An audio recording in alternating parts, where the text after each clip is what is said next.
Welcome, my dear listeners. Stay with me to get the spoilers first and subscribe to the channel. Let's find out what's going to happen on Royal. The late Queen had to step in because Meghan Markle was so rude to the gardener. Queen Elizabeth too had to step in because Meghan Markle was so rude to the gardener. It is said that the late Queen talked to Meghan. A royal author says that Meghan Markle was once said to have been very rude to a royal gardener, which led Queen Elizabeth II to talk to her about it. There have been a lot of claims about the years that the Duchess of Sussex has bullied people. In 2024, the Duchess was accused of making her staff feel like suck during her brief time as a senior royal, a source told the Sunday Times. "I saw people being chewed up in person and over the phone and made to feel like suck." Royal historian Hugo Vickers said the claims were not surprising and shared other stories he had heard from former members of Meghan's staff. He told The Sun, "I'm not surprised by these claims because I heard from very good sources that there was trouble even when she was at Windsor. There was a time when she was very rude to one of the gardeners at Windsor while they were at Frogmore Cottage. The head gardener went to the Queen to complain, and she told her off because she didn't like it when people were rude to her staff. I wasn't surprised by any of these other stories. She probably doesn't get along well with her staff or the people she hires. It's just not very pretty." Meghan's behavior has upset the late Queen before, so this wasn't the first time. After the Queen died in 2022, author Robert Hardman said that Meghan and Harry's lie about their daughter's name made her outraged. Charles III, New King, New Court is the name of his book. Robert said in the inside story that one of the staff members said that the late Queen was as angry as I've ever seen her. After hearing that Meghan and Harry had said they had her blessing to name their daughter Lilibet, which was a childhood nickname of the late monarch and those closest to her. It was later said that the Duke and Duchess of Sussex wouldn't have used the name if the king hadn't been supportive. A spokesperson said at the time, the Duke talked to his family before the announcement. In fact, his grandmother was the first family member he called. He told them during that talk that they wanted to name their daughter Lilibet after her. If she hadn't been supportive, they wouldn't have used the name. Meghan, Montecito, and the royal wedding story that never stopped being told. Montecito was supposed to stand for peace. The California chapter was supposed to give Meghan Markle and Prince Harry space, privacy, and a life that was more about family than news. The move only changed the view though. The arguments and the interest followed them across the ocean.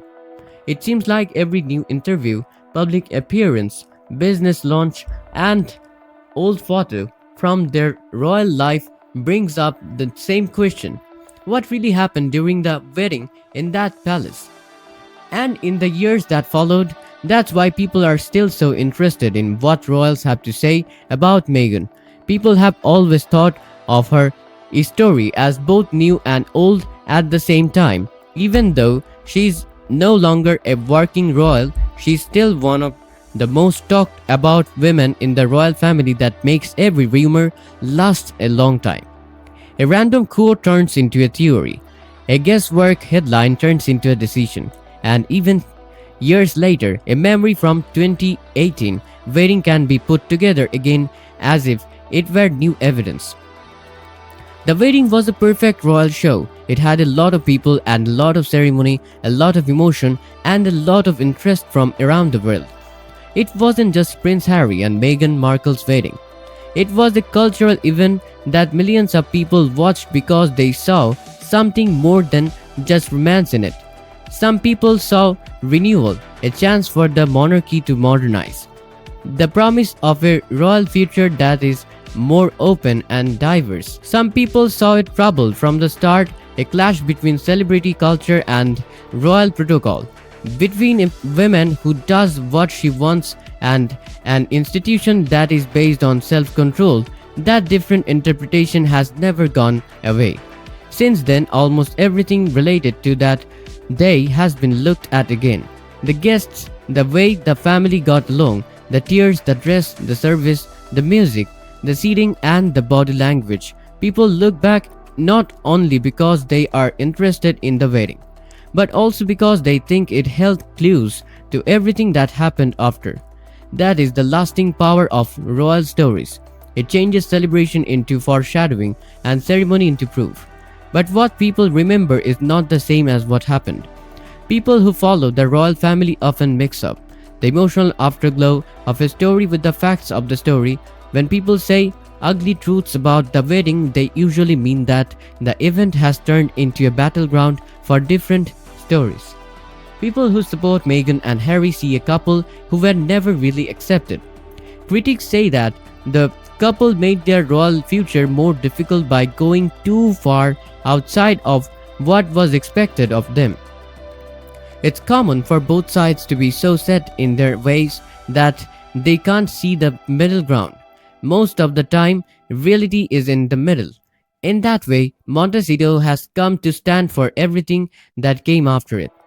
The quiet streets in the privacy, the distance from the palace, the planned public appearances, and the family photos that are carefully timed and controlled.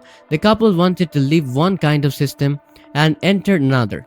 But they haven't completely escaped the system they left because their names still have royal weight. The monarchy is still a shadow over them, and people are still interested in how they live in relation to it. Meghan in particular seems to get more comments than most public figures. People read into every move, every pause is looked at, people look for hidden meanings. In every smile, people don't just talk about her as a mother, wife, or businesswoman. People talk about her as a symbol. Some people see her as a symbol of freedom, modernity, and the bravery to stand up to a strict institution. For some, she represents conflict, calculation, and the breakdown of a royal order that they would have liked to see stay the same.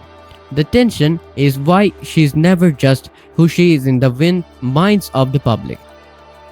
She's always a part of someone else's story. That's also why stories about her that are full of drama spread so quickly. A headline that says she goes crazy might be meant to make people angry, but it also depends on whether the people reading it are already ready to believe that any problems in Montecito must mean something bigger. In reality, being watched by a lot of people can make anyone seem more reactive than they really are. It's hard to deal with the pressure of being watched, criticized, and turned into a symbol. What looks like drama from the outside could just be tiredness, frustration, or the normal stress of living in the public eye. The royal family has helped keep this story alive. The institution is based on continuity, but modern royal life is all about managing your image. When a member leaves, especially someone as well known as Meghan, others fill the gap. Commentators, biographers, former staff members, and anonymous insiders. Their stories are often biased, sometimes contradictory, and usually based on their own loyalties. But once a version of events gets out into the public, it can take on a life of its own. That's why stories about royal weddings keep coming back. The ceremony isn't really what they're about anymore. They are about who you are. They are about whether a new person can ever really fit in with a family that is both a public institution and a private home. They are about how much of a woman's personality stays the same when she is put inside a machine that has been around for hundreds of years. They are about whether people want a story that is both a fairy tale and a warning. In Meghan's case, the answer has often been all three. The contrast between two worlds is also what makes it so interesting. On one side is Montecito, which is calm, planned by the coast, and on purpose separate from the old rhythms of royal duty. The royal world is on the other side. It is formal, hierarchical, historical, and still obsessed with symbol. Meghan is in the middle, carrying both the freedom she chose and the baggage that came with it. Anyone would find it hard to be in that position. It gets even harder when every public move is compared to the life she used to have. The weddings still the main point of that story because headings are supposed to mark new beginnings. People thought the royal wedding of Harry and Meghan would do that, but it didn't. It didn't start a stable new chapter in the monarchy. Instead, it started a much more complicated public journey. That's why people talk about the event so much. People are looking for the first crack in the picture, the point at which the story began to change. There might not have been one crack. There could have been a lot of small, normal ones that came from having different expectations, constant media pressure, and the impossible task of trying to have a private marriage in a public place. That explanation is less dramatic than a secret explosion or a hidden betrayal, but it is often more like how things really happen. Institutions are under stress, marriages are under stress, families are under stress. When those strains happen in front of a lot of people, they become public myths. The mythology is why stories about Meghan and Montecito are still important years later. Not just one couple is involved. They are about how the modern monarchy is having a hard time adjusting to a world that doesn't accept silence as an answer. They are about how people want to figure out every picture, gesture, and old interviews as if they were clues. They are about how celebrities and royals have become one big machine that interprets everything. The simplest truth that gets lost in that machine is that Meghan and Harry made a hard choice, built a new life, and have spent years defending that choice in a media world that doesn't like to deal with complicated issues. You can question their choices without making up things that never happened. You can talk about what the royal wedding means without making it into a disaster story. You can be critical without being mean. That is the line that too many headlines cross. The more exciting story is not the better one. It's the story of how a wedding became a cultural dividing line. How a royal bride became one of the most talked about women in the world. And how the California life that has supposed to bring peace has instead become another stage for public interpretation. Montecito is not the end. It goes on. The royal wedding is not over yet. People who kept talking about it are still rewriting it. And that might be the real reason why the interest never goes away. People don't just want to know what happened. It wants to know what it means. Did people accept Meghan, fight her, or not understand her? Was the wedding a sign of things to come or a warning? Was living the royal family an act of freedom, survival, or both? Who is telling the story will affect the answers. That's why the conversation is still so heated and will probably stay that way for years. For now, though, the least dramatic version is the most honest. People are still very interested in Meghan's life in Montecito. The wedding is still a big deal in royal memory. And as always, the public tries to turn a complicated human story into a simple headline. And maybe that's the part people don't want to admit. The story was never really about one moment. It was about how every small moment got turned into something bigger, something heavier, something almost impossible to carry. Because in my opinion, when a life is watched this closely, even ordinary misunderstandings can start to look like defining truths. And once that image sticks, it's very hard to shake it off, no matter what actually happened behind the scenes.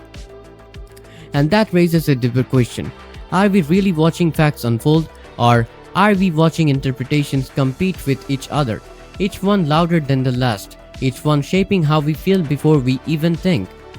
I can't help but feel, somewhere between the headlines and the story, there's a quieter reality we rarely see. One where pressure builds slowly, where expectations clash quietly, and where no single moment tells the whole story. So what do you think?